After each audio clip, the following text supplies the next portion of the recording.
Hello friends, welcome back to my channel.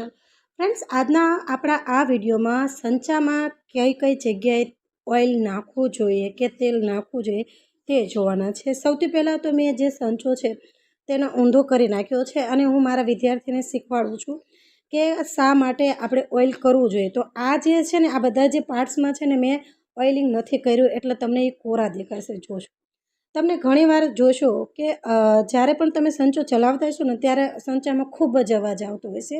શા માટે? કારણ કે તમે સંચામાં તેલ નથી નાખતા, એના કારણે અવાજ આવે છે.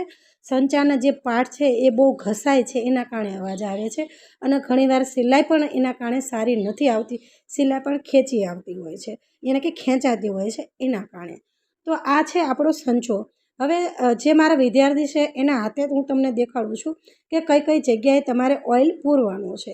સૌથી પહેલાં જો તમે શરૂઆત કરતા હો તો તમારે શું કરવાનું, જ્યારે પણ તમે ઘરે સંચો લાવો છો તો જેટલા પણ આ જગ્યાએ જો આ રીતના બાખા દેખાતા હશે કે આ જગ્યાએ તમે કાણા દેખાતા હશે, જો જેટલા પણ તમને જગ્યા દેખાતી હોય ને આ રીતે સંચાની અંદર, તે જગ્યાએ તમારે રોજ 2 ટીપા ઓઇલ કરવાનું છે, 2 ટીપા ઓઇલ નાખવાનું છે. જો હવે સંચાનું તેલ છે ને તે બજારમાં પણ મળે છે અને હું જે તેલ યુઝ કરું છું ને એ કયું તેલ યુઝ કરું છું તો હું નાળિયેર તેલ યુઝ કરું છું. હું સ્પેશિયલ નાળિયેર તેલ જ યુઝ કરું છું. બીજું જ્યારથી પણ મેં સંચો લાવી છું ત્યારથી હું નાળિયેર તેલ જ યુઝ કરું છું.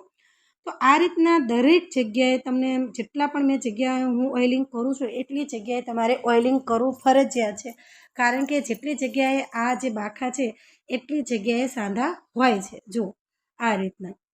હવે બીજું કે તમે બહાર ગામ ક્યાંય જતા હો તો તમારે શું કરવાનું છે એ ખાસ જોવાનું છે. કારણ કે આ બધી જગ્યાએ તો આપણે રોજ ઓઇલિંગ કરતા હોઈએ છીએ, પણ બીજી એક એવી જગ્યા છે જ્યાં તમારે ઓઇલ કરવું ફરજિયાત છે. કારણ કે બહાર ગામ જતા હો, 2-3 દિવસ માટે જતા હો કે 15 દિવસ માટે જતા હો, તો તમે જો સંચામાં ઓઇલિંગ કરીને નહીં જાઓ તો તમારો સંચો ખરાબ થઈ જશે.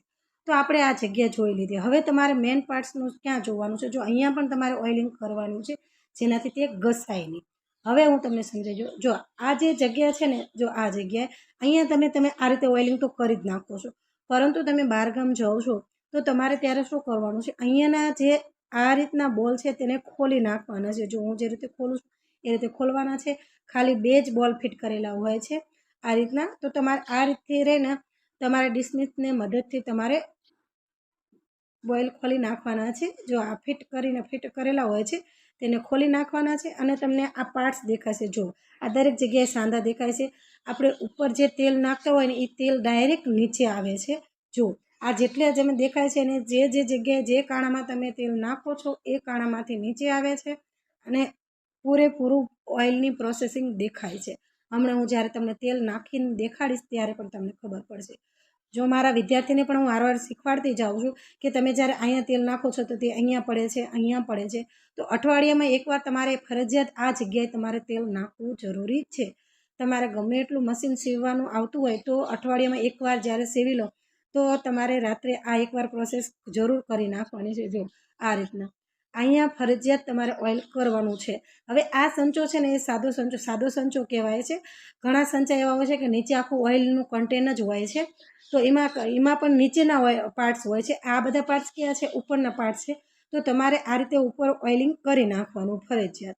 જો અહીંયા પણ તમે જોશો રોજ અમે 2 ટીપા નાખીએ છીએ, પરંતુ અઠવાડિયેથી સંચો બંધ હતો એટલે અહીંયા ઓઇલિંગ નહોતું કરેલું. આ જગ્યાએ પણ ઓઇલિંગ કરી નાખવાનું. આપણે આખા જ્યાં પણ કાણા હતા ત્યાં બધી જગ્યાએ આપણે 2 ટીપા નાખી દીધા છે. જેનાથી શું થાય છે, જ્યારે પણ સંચો ચાલુ કરશો એટલે એકદમ સ્મૂથલી ચાલુ રહેશે, અવાજ બિલકુલ નહીં આવે. જેટલો પહેલાં અવાજ આવતો હશે એટલો નહીં આવે. હવે બીજું, તો જો તમારે મોટરવાળો સંચો હોય તો તમારે ઉપર જ ઓઇલિંગ કરવાનું રહેશે, નીચે ઓઇલિંગ કરવાનું નહીં રહે. પરંતુ જો તમારે મોટરવાળો સંચો નહીં હોય તો તમારે શું કરવાનું છે, જેટલા પણ સાંધા હશે તેટલા સાંધામાં તમારે ઓઇલિંગ રોજ કરવાનું રહેશે. નહીં કરો તો ખૂબ જ અવાજ આવશે, તમને પણ કેવરાવશે. તમને થતું હશે કે ભાઈ સંચામાં આટલો બધો અવાજ કેમ આવે છે, સંચો સિલાઈ કેમ બરાબર વ્યવસ્થિત નથી આવતી, તમને ભારે સંચો લાગશે. એ શા માટે? આટલા જ માટે કે તમે ઓઇલિંગ કરતા નથી. જો હવે હું તમને ચાલુ કરીને પણ દેખાડું છું મારા વિદ્યાર્થીને કે જ્યારે આ ચાલુ થાય છે તો કેટલો સ્મૂથલી ચાલુ છે. જો એકદમ સ્મૂથલી ચાલુ છે, જરા પણ અવાજ નથી આવતો. જેટલો પહેલાં આવતો હતો એટલો અત્યારે અવાજ આવતો નથી. જોઈ લો, એકદમ સ્મૂથલી છે.